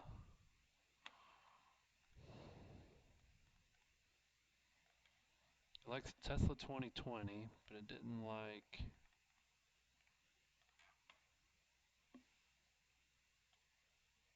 Oh, let's change it.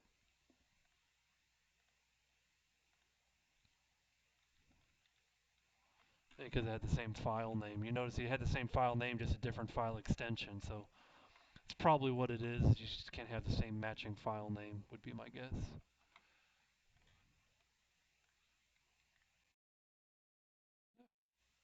Just doesn't like that image. Okay, you can pull any other image in. Let's go to Google, get a 2019 Tesla.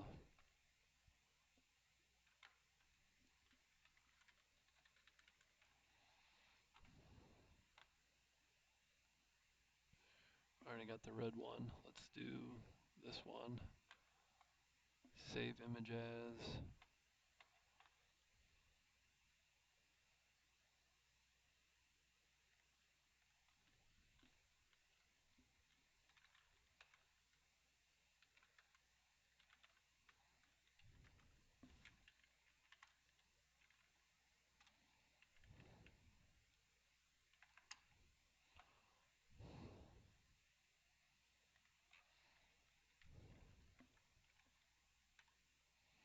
Okay, save it. Pretend that's a 2019. Let's go back.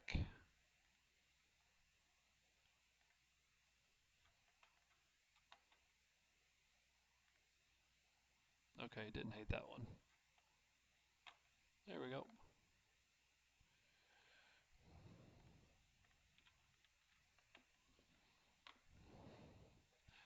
Go back to our code. Now that we've got a 2018 Buick Encore, we can set the image equal to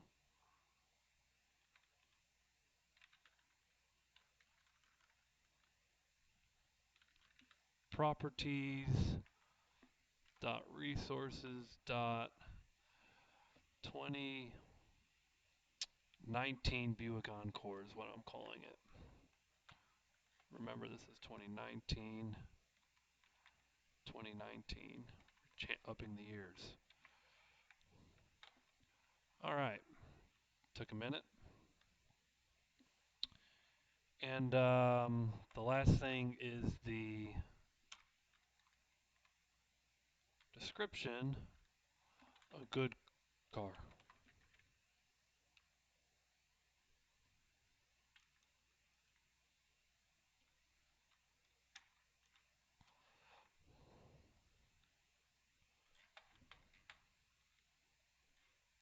Need a semicolon here and a comma there. Okay, so we're going to add two 2019 Buicks. One's going to be that Encore.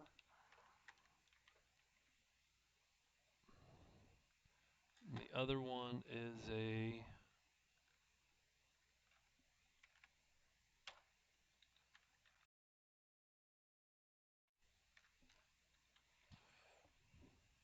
LaCrosse. A gooder car.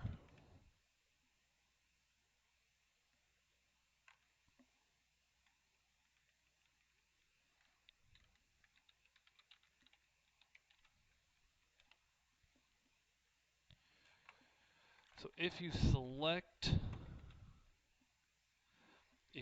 2019 from the year and you select if you select Buick from the make, then the switch will run 2019 Buick and return two cars from this method. So let's go into our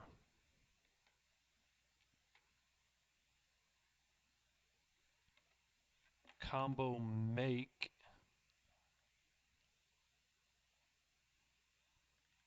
Selected, index changed.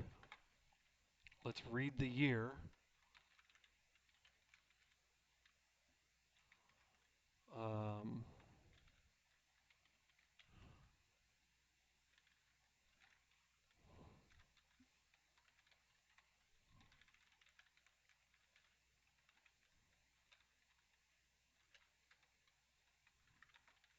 Read the year, just like we did before. Let's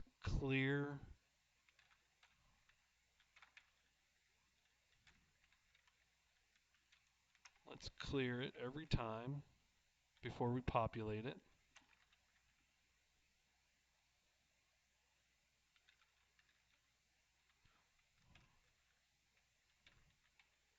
let's add a range called get models, passing it the year and the make. Now, that returns an array of cars.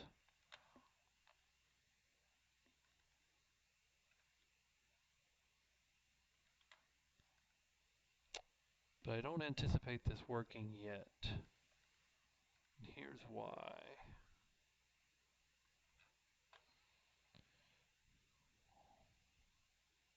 Going slow.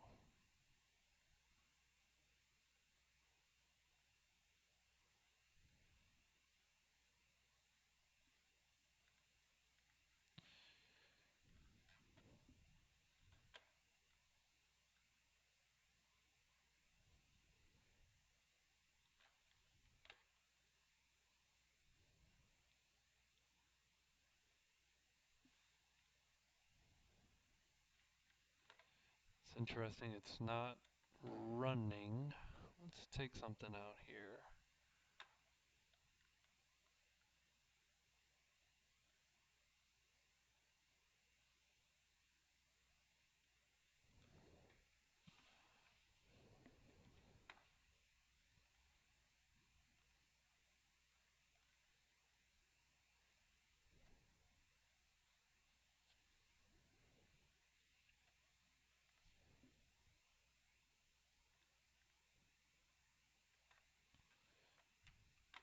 It's pretending like it doesn't want to run. Let me close it down. I don't think.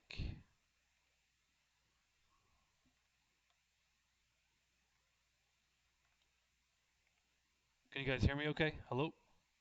Yeah. Okay. Good, good. Yep. Visual Studio might be acting up. Let me see. Go to launch chapter 10. Yeah, Visual Studio's acting up. Let me just close Visual Studio completely.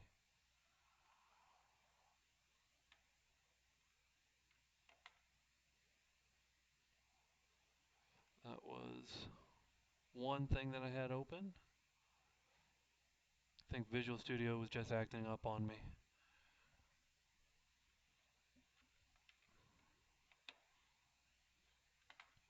Let's get the other one open now.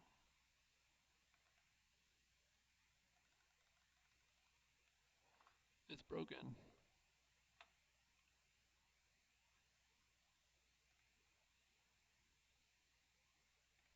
Pausing the recording. Okay, I had a suspicion that something wasn't going to work, and I think I know what it is. Um, when you display something when you display an object in a combo box or drop down list, you have to have a toString. And notice my toString does not exist. So I'm going to public override. I think this is what's causing my heartache right now. And I'm going to return, all I want to display is the model.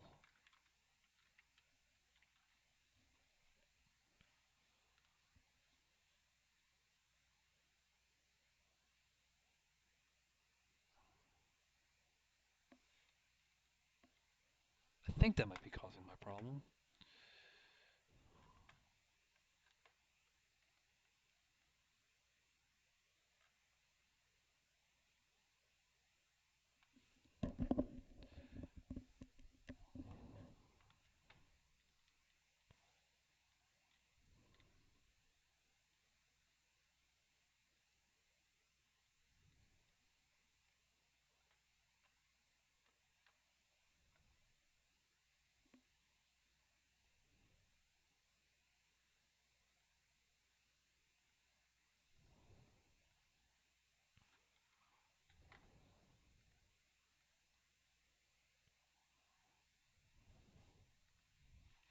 So I know some of you have seen this before where you go to run and it just doesn't launch.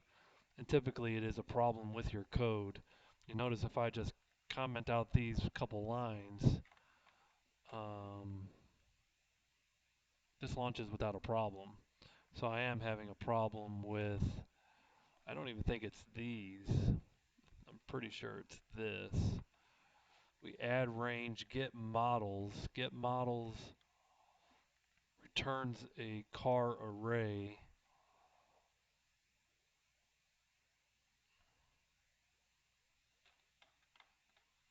I don't think.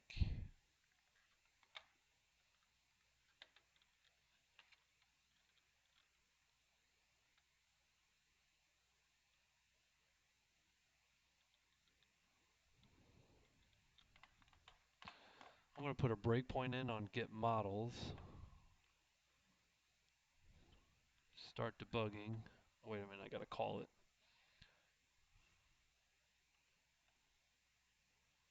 There we go.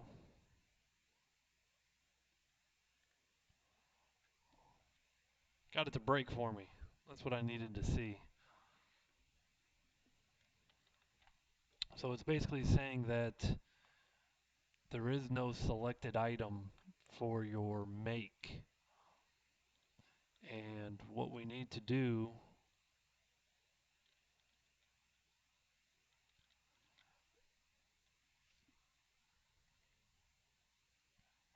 is when we select a year,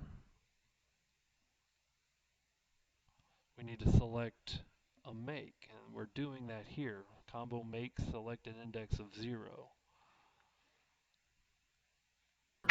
When you clear it on line 79, wouldn't that make it where nothing's selected though? I did the clear on the wrong spot. That's what I did. That's what I did. I need to select my item and then I need to clear it. That's it. Order of operations is important. How about that? Now we bring this back.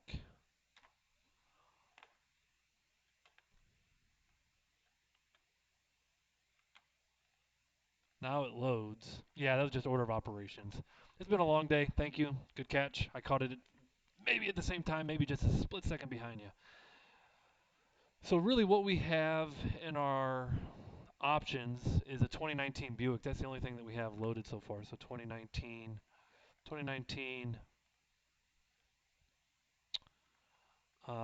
somehow broke.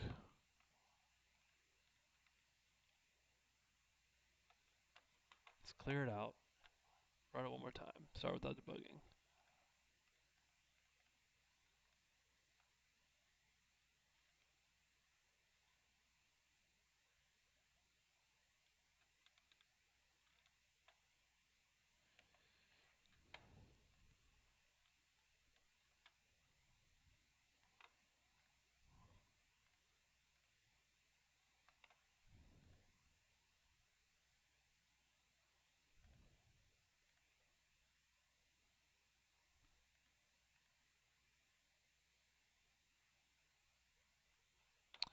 Uh,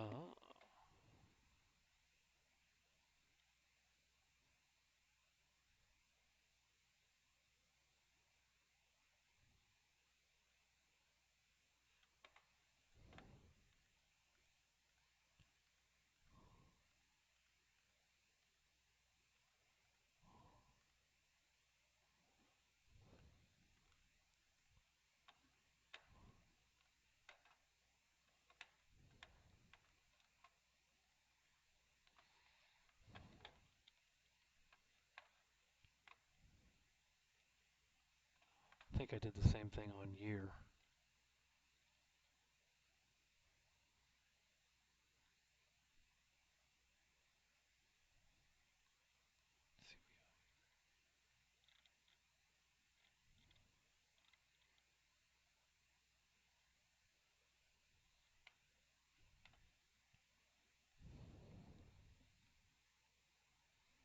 Did the same thing on year.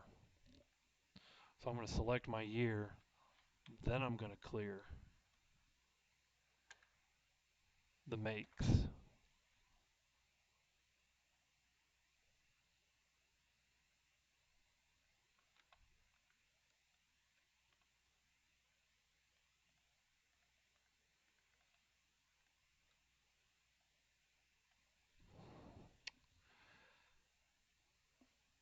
Problem that I'm having is I'm trying to mimic the code that I've already used and not think it through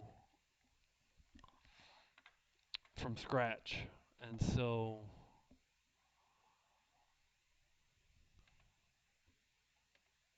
we read the year, which is what I'm doing. We clear the makes every time you switch the years, which is what I'm doing. We call get makes, which is what I'm doing. And we select the make for index 0, which is what I'm doing. So my year is looking good. Now let me go to my make change. Combo, here's my error. Here's my error. I gotta clear the model.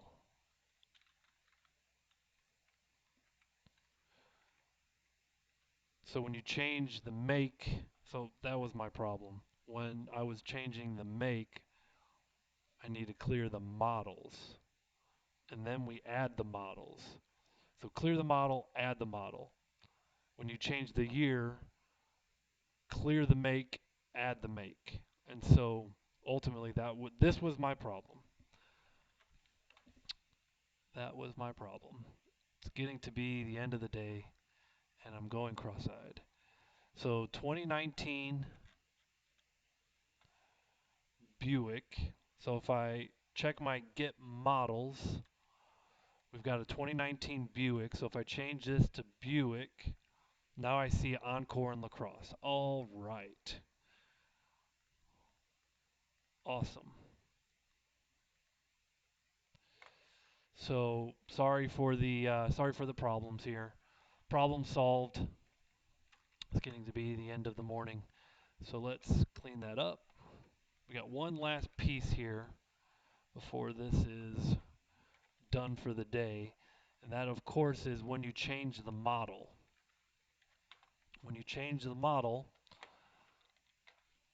we need to get the selected item, which is going to be a car. Car C equals CBO model dot selected item. Remember, selected item is a property that returns an object that needs typically to be cast. And then we can use our labels. Label name.text equals c.name, which is going to be the 3 fields. The label description.text equals c.description. And the picture box is our image. Let's give this a name, PB car.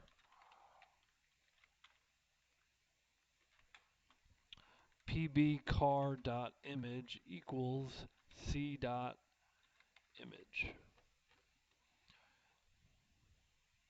So again, I struggled for 2 reasons. One, this line was up here, which was the wrong order of operations. So I put this line down here, and then I was clearing the wrong thing. Notice, what am I clearing at each point? When I'm selecting the year, I clear the make, and I add the new items to the make. When I change the make, I clear the models, and I add the new models. And I was not clearing the model. I think I was clearing the make again, which was my problem, which was causing my bug. So again, 2 bugs that have been debugged. Now we change the model. When we select the model, we read that from the box, from the combo box, and then we put in the information onto the form. 2019 Buick Encore, and we get a good car. Obviously, there's my 2019 Buick LaCrosse.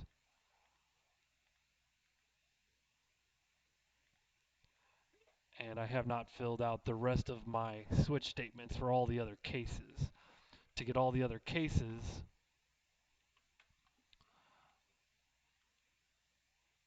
I would need case 2018 Buick, case 2020 Buick, case 2020 Tesla, so on and so forth. And that's the template for getting this done. Again, I apologize for my bugs because that probably did not help to understand what's going on.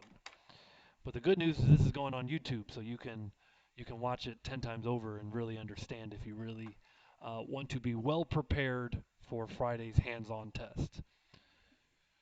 Okay, let me stop the recording here and then I'll take some questions.